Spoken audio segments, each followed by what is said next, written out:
各位新粉大家好，歡迎收睇新仔好生活，我係新仔，每日為你爆響口，睇通透。睇片之前記得先撳訂閱，多謝各位。各位觀眾大家好，我係新仔，今晚同大家講個好難單純用對錯去判斷嘅香港家庭故事。呢單嘢網上討論區 Threads 度爆出嚟，真係睇到好多網民眼火爆，但個結局卻出乎所有人意料，可以話係峰回路轉。仲引發咗一場關於親情同利益嘅大激辯。故事主角咧係一位月入7萬蚊嘅香港男仔，佢有個習慣咧就係儲黃金。由畢業開始，佢每個月都買金幣，收入增加之後，更加係一路慢慢淡買，當係自己嘅一份儲蓄同投資。就咁樣風雨不改，儲蓄15年，啲金幣咧就放喺佢屋企個夾萬入邊啦。去到近期金價一路飆升，歷史性突破每安士5600美元，即係大概43000蚊港紙。佢望住自己15年嘅心血。心諗係時候放咗佢套現，可能諗住用嚟做自己人生大事，比如買樓首期。點知當佢打開夾萬，成個人當場嚇呆咗，入邊空空如也，價值足足350萬港紙嘅金幣不翼而飛，連買金嘅單據都冇埋。你話係咪晴天霹靂？15年嘅堅持同積蓄，一夕之間化為烏有。跟住落嚟就好似偵探查案一樣，佢發現咗難以接受嘅真相，原來偷走啲黃金嘅唔係外賊，正正就係佢嘅阿媽，而阿媽變賣咗佢15年心血嘅原因，更加令佢心碎，係為咗幫佢細佬，即係自己嘅親弟弟支付買樓嘅首期。呢位事主當時個腦肯定一片空白，質問阿媽嗰度都有200幾300萬，我同佢講我自己都未買樓，點解要幫細佬買樓？作為一個同樣未上車、努力儲緊錢嘅香港人，呢個問題真係問到人心酸。但係阿媽嘅回答簡直係將把刀再插入心口。細佬就快結婚，一定要有樓，仲話會慢慢還，叫個仔再儲過。聽到呢度真係佛都有火啦。事主當場崩潰，同父母發生激烈爭執。但更恐怖嘅事接踵而來，佢爸爸竟然喺廚房攞起把刀指住佢，要求佢即刻走，以後唔好返嚟，仲鬧佢冇諗過我為咗錢喺度大吵大鬧，完全唔為細佬做少少嘢。為人父母唔單止冇為自己嘅錯誤行為道歉，反而用暴力同驅逐去維護另一個仔嘅利益，呢種偏心真係殘酷到極點。事主最後傷心欲絕，執咗啲嘢搬咗去酒店住，前路茫茫。於是上網問網友意見，呢單嘢一貼上網，即刻全城轟動，網民一面倒鬧爆事主嘅父母。我節錄啲最精警嘅評論，俾大家感受下個氣氛，同做賊冇咩分別，太過分。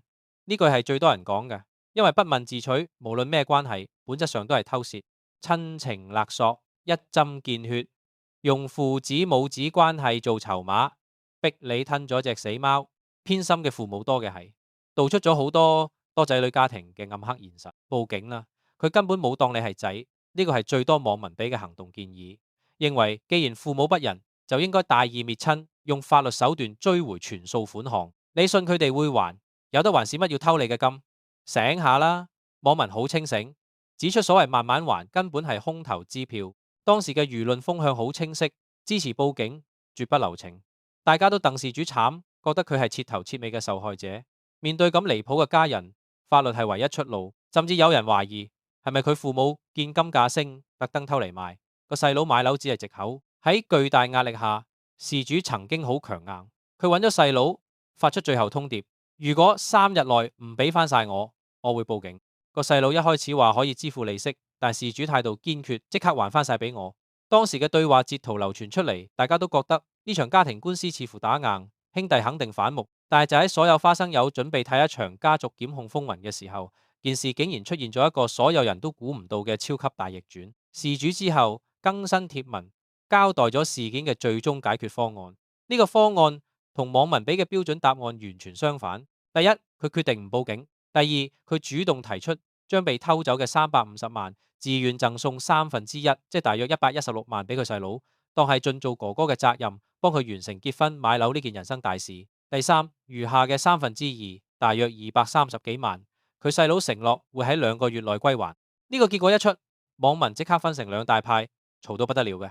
支持事主決定嘅網民就話：唉，最後都係心軟，畢竟係自己屋企人，明白到血濃於水，好難真係送父母坐監。佢咁做係放過屋企人，亦都係放過自己，拎翻大部分錢，算係止蝕啦。從實際同心理健康角度睇，呢個可能係對自己傷害最少嘅方法，避免咗一場漫長、痛苦且公開嘅家庭官司。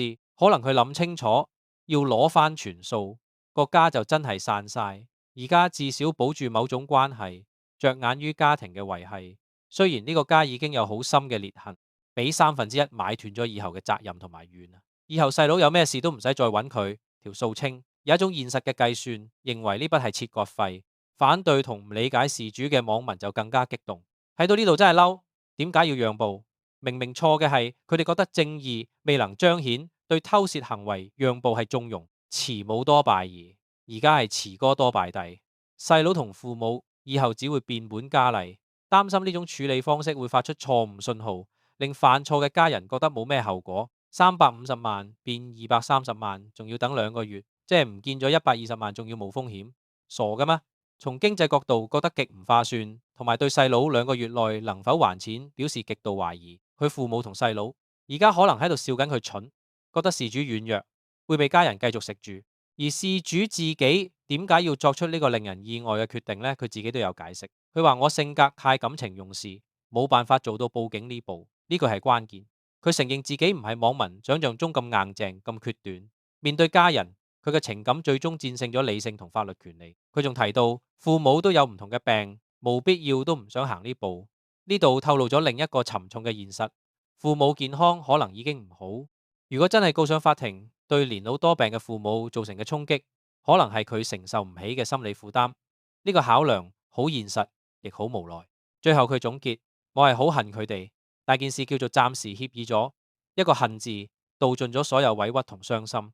但佢選擇用一種妥協嘅方式，將呢份恨同協議一齊封存落去。佢亦明言短期內唔會返屋企住，而且唔會出席細佬嘅婚禮，因為見面實在太尷尬。呢個細節好重要，講明件事並冇大團圓結局，裂痕已經造成，關係需要極長時間修復，甚至可能永遠修復唔到。成件事睇落去好似係一個關於350萬黃金嘅故事，但其實佢拷問緊每一個有家庭嘅人。當親情同個人利益發生嚴重衝突，甚至對方嚴重侵害你嘅時候，條線應該畫喺邊？報警維護絕對嘅公義，但可能親手摧毀個家庭，退讓保存家庭嘅表面完整，但係就要自己吞下委屈同經濟損失。事主選擇咗後者，呢個選擇唔可以用簡單嘅啱或錯去判斷。外人可以好輕鬆咁話，梗係告啦，但係置身其中要簽紙落口供。告自己阿媽偷嘢，告自己爸爸持刀恐嚇，呢個心理關口唔係人人都過到。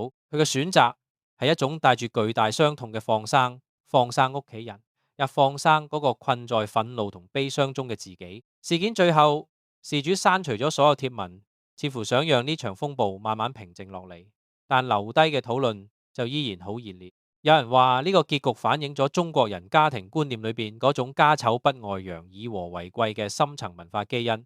幾大委屈都關埋門自己解決，亦都有人話呢單嘢俾所有香港人一個好現實嘅警示：無論幾親貴重財物，一定要有獨立自主嘅保管方式，放喺屋企夾萬。如果屋企人知密碼，根本就唔安全。所謂日防夜防，家賊難防。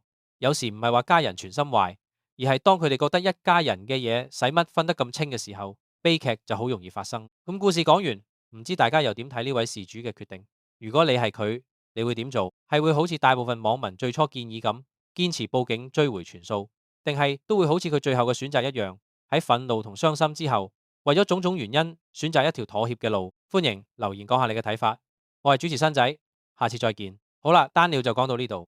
如果覺得新仔分析得唔錯，記得撳個 like、留言同埋分享出去。最緊要係訂閱新仔好生活頻道。你嘅每一個支持都係我哋最大動力。多謝晒。